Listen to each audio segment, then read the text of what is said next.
What's up guys, welcome back to my channel. My name is Caroline, and for those of you who didn't catch my first video last week, I've lost 135 pounds with the help of VSG, exercise, and a low-carb diet. Today I wanted to talk to you guys about how to keep that quarantine weight off. I put together some of my best tips that I've been using to help keep my weight under control. But before we dive into those, please make sure you subscribe if you have not already so I can know you guys are liking the content, and also you can stay updated on my future videos. So since the beginning of this quarantine, I've gained 5 pounds, and using these tips, I've been able to lose 3 of those pounds so far, because once I hit the 5 pound mark, I was like, whoa, I need to change something because I don't want this to get out of hand. I was wondering if other people were struggling with this issue, so I posted a question box on my Instagram. I got an overwhelming number of responses of people being like, yes, I've gained 8 pounds. Yes, I've gained 10 pounds. I don't know what to do. I just can't stop binge eating. So let's talk about some things we can do to control that weight gain and control that binge eating. What is happening? Okay, I think we're good.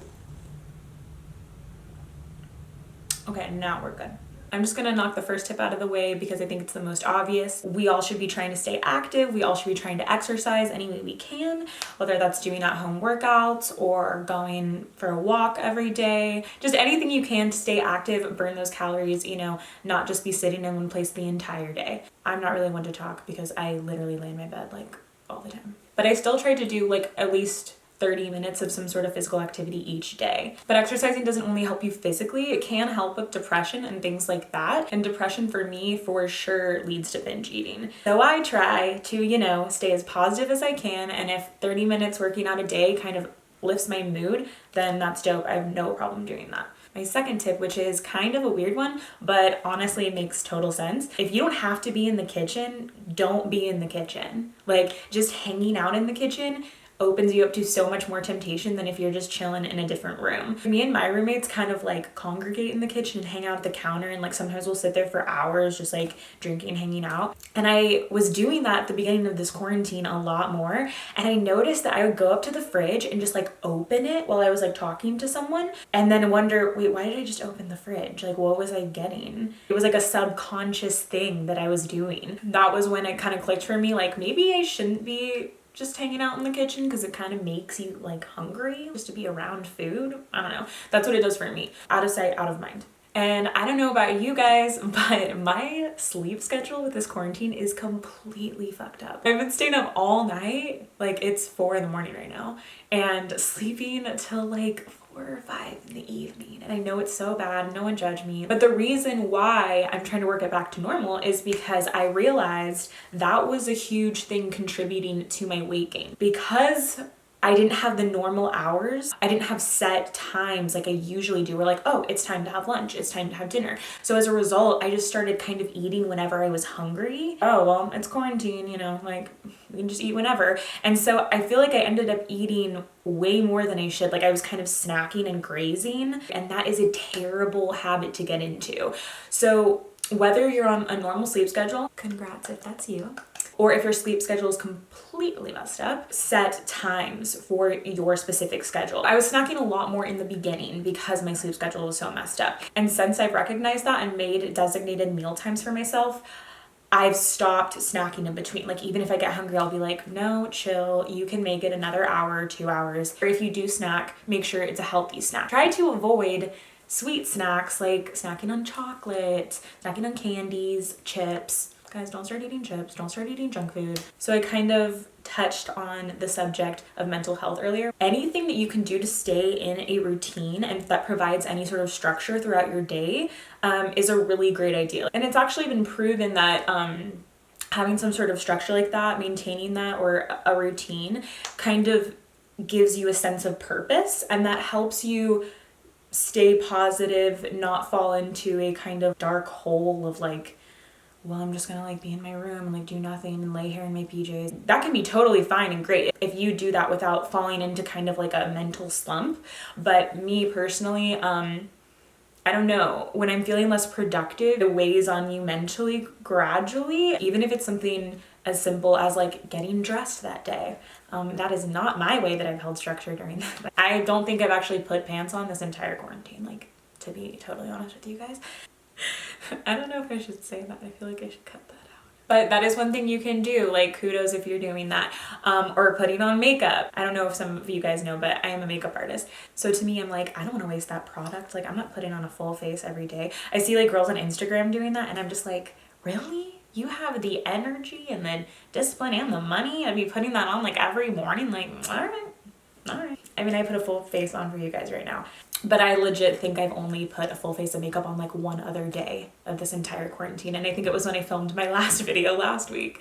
Me, I do simple things like I make my bed. That's just like something I really like to do because I'm kind of like OCD about that. I like to have my coffee in the morning, you know, have my little meeting with my roommates when we all wake up in the morning, you know, just things that kind of keep you grounded. I know that a lot of people have been struggling with their depression during this quarantine because you are very isolated. A lot of people are alone. They don't have family and stuff. So anything you can do just to keep that sanity and keep yourself feeling positive. Get that depression out of here because depression leads to binge eating.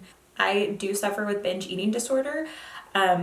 I've been doing pretty good on not binging during this quarantine though, so I've been proud of myself for that. Like I said, in the beginning when I gained that 5 pounds, I was like, oh no, because I could just see it creeping up on the scale and I was like, oh God, what do I do? So yeah, I kind of had to like set these rules for myself, which is annoying to do, but hey, I mean, it's worth it because you guys have worked so hard to keep this weight off or get this weight off. So yeah, and if you do feel yourself looking to food for comfort, you know, that is something that a lot of people do that suffer with BED or binge eating disorder. And that is something food addicts do. So if you find yourself doing that, my advice would be try to find other things that bring you happiness. So it's not just like, well, the only thing that brings me joy in the whole day is that I get to like eat all this food. Then it's like the whole day, all you're looking forward to is your next meal or your next snack. And I totally know what that's like. I remember back when I weighed 300 pounds, I would literally like go to sleep at night, like thinking about what I would get to eat in the morning for breakfast. I was that excited about it. And that's not great. So it's easy to give into those addictive temptations when that's the only thing you're looking forward to in your day. So try to, you know, get excited about other stuff. That kind of goes along with my next tip, which is keep yourself occupied. Like keep your mind off of food. Start projects, start new projects. If there's something that you've like always wanted to do and just never got around to it, I feel like I have a hair on my face. Like I feel like it's like tickling my face. I'm sorry. If there's been a hair on my face this entire time, I'm really sorry. But I am not refilming this. Anyway, what was I saying? Yeah, you know, just stay creative, start a project, keep your mind busy, keep yourself occupied, and be productive. I mean, when you're not like binging Tiger King or whatever. Yes, I have seen all of it. Okay, so another thing that I think is important that a lot of people don't want to do is keeping up with your weight on the scale. I know a lot of people that are like, oh my God, I hate getting on the scale. I don't even want to know. Like, I don't even want to know how much I don't even want to know how much gait I've waned. I don't even want to know how much weight I've gained. And I get that feeling totally, but knowledge is power. And if you don't know what's going on with your body because you kind of want to be in denial of it, you can't really expect anything to change. Like, I don't know. Definitely don't like check your weight compulsively. Like that's not healthy because your weight fluctuates for like tons of different reasons, like retaining water and like how much sodium you have. So don't like freak yourself out about it and be really crazy, but definitely like maybe weekly just checking the scale to see if that weight is creeping up on you. You know, it's way easier to lose a tiny bit of weight than be like, oh my God, I've gained 20, 25, 30 pounds. Something that can be a little extra to some people is meal prepping. So if you're someone out there who has a really, really difficult time with your portion control, I think meal prepping is a great way to help with that. And if you want to be even more meticulous about it, and especially for my weight loss surgery people out there, if you're concerned about stretching your pouch out, pouch meaning your, you know, new tummy, you really want to watch those portions and not binge eat. So you can weigh your food out on a scale and know exactly how many ounces you're eating for each meal. I mean, that's a great way to keep track of that. Make sure you're sticking to the right size portions for you, depending on how far post-op you are. I personally don't, but I kind of want to start because I'm curious how much I actually am able to eat now, about 2 years post-op. I actually ordered a scale last week on Amazon. But because of the quarantine, it's like cool, it'll arrive at your house in like 5 months. And I'm like, okay, great. So for now, I'm just like trying to eyeball it and keep it under control. So my last tip is a really, really big one, I think, and a really important one. And that is about alcohol consumption. I know a lot of people are drinking a lot more than usual during this quarantine. Alcohol sales have gone like up through the roof. Drinking's fun, you know, but don't get crazy. But what you need to know about alcohol is there actually aren't carbs in like liquor or anything. There are calories though, not carbs. But I think the silent killer, you know, the really dangerous side of drinking is the chasers and mixers. Those are the things that will do some damage, you know, like sodas, juices, straight up sugar, like just straight sugar. So many carbs, even like tonic water and things like that loaded with sugar. So I have some favorite mixers and chasers that I use when I drink that help keep the calories and carbs down. So you still can, you know, have fun and drink within moderation. So here are some of my faves. I don't know if you guys have tried ice drinks. This is not sponsored, by the way, in any way. None of this stuff. I just like straight up love this stuff. So I love these sparkling ice drinks. They're like, they come in like a bunch of different flavors. Like this is peach nectarine, kiwi strawberry. My favorite one is black raspberry, but I already drank all those, so I don't have any here. Oh, and here's the orange mango. But these drinks are really, really dope because they have antioxidants and vitamins in them, and they also have 0 sugar. They're basically like kind of a sparkling juice, and I'll mix it with like vodka to make a mixed drink, or honestly I like only mix it with vodka. I wouldn't really put anything else in it. But yeah, there's only 5 calories in the entire bottle, no carbs, no sodium, and they're only $1 each too, which is really, really cool. So I love that option. Another thing I do is I make mixed drinks with Crystal Light. I feel like I'm like doing like a commercial. So me and my roommates actually literally keep an entire pitcher of Crystal Light in our fridge all the time, like just to have, you know? And this also comes in like a million flavors. This one's raspberry iced tea. I love that one. But yeah, this also has like 1 gram of carbs, only 5 calories, like no sugar, a little bit of sodium. This is such a great alternative to like juice. Super, super awesome. What else could I be thinking of? Let's see. White Claw.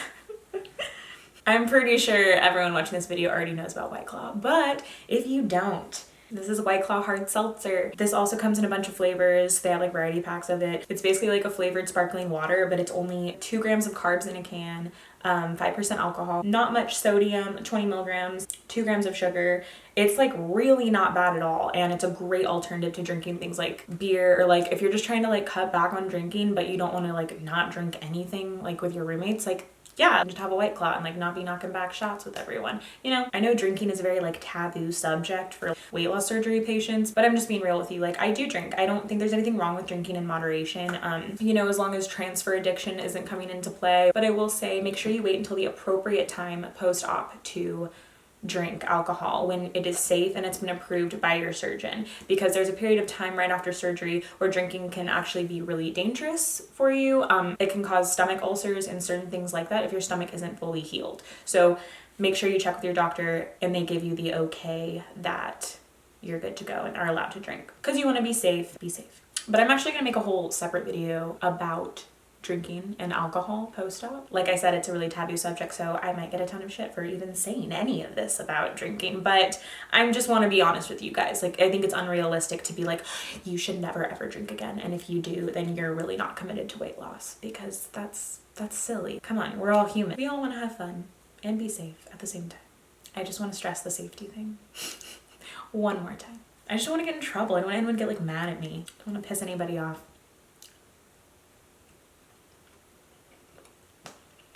God, I love sushi. I ordered from the sushi place today called What the Fish. A really cute name. Oh God. Sorry, I'm like crying. I just like choked on a piece of ginger. Oh yeah, I want to say really quick, I know I mentioned in my last video about carbonation after surgery, how it can be really uncomfortable and painful for some people, and it can stretch out your stomach post-op. With sparkling beverages like these, or even with White Claw, most of the time I'll open them up and like put them in a glass and let them get flat basically, or like mostly flat, before I drink them. So I don't have any discomfort when I drink those drinks, but I know a lot of people are like, oh my gosh, I cannot drink anything, and they don't like flat stuff, so they're like, I don't want to do that.